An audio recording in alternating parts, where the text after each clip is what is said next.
واحدة ست رغاية قوي جوزها مش طايقها، صبحت الصبح تقول له انا حلمت يا اخويا خير اللي ما جعله خير انك علمتني السواقه وجبت لي عربيه. لا طب خشي نامي وكملي حلمك يمكن ربنا يكرمك وتعملي حادثه.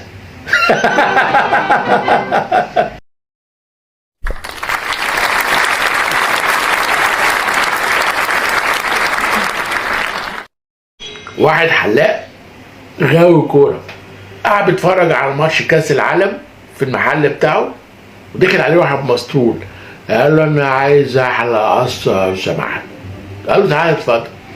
وهو بيحلق له وبيتفرج، وفجاه المذيع وهوبا شوطه جامده جامده جامده جامده وجت في المقص، جت في المقص. المسطول الحق يا اسطى بيلعبوا لك في العده. الاسد جمع كل حيوانات الغابه وقال لهم احنا عايزين نطور الغابه، ايه مقترحاتكم؟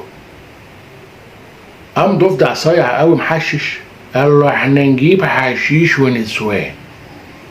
الاسد ما عجبوش الكلام ما ردش عليه. قامت الغزاله قالت له احنا نعمل سور حوالين الغابه.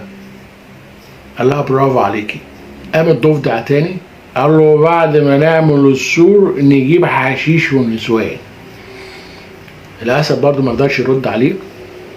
قام النمر قال له نعمل بيوت في الغابه يا ملك عشان نبات فيها بدل ما احنا بننام في الطل كده.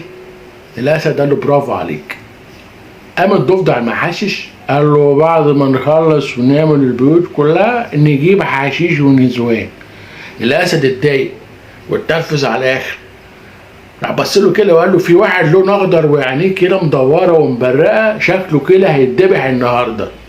راح الضفدع قال له وبعد ما نذبح التمساح نجيب حشيش ونسوان.